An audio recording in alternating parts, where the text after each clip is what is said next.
Okay, we're still in the main wash. So far so good.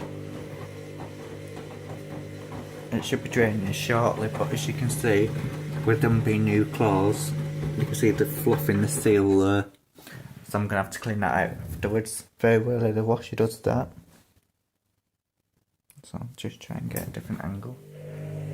There we go.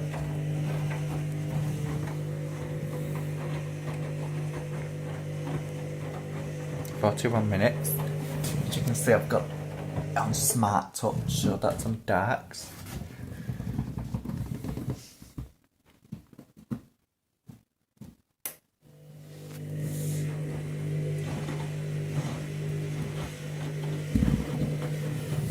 I'm just hoping that the colours haven't won while that Kotex been there.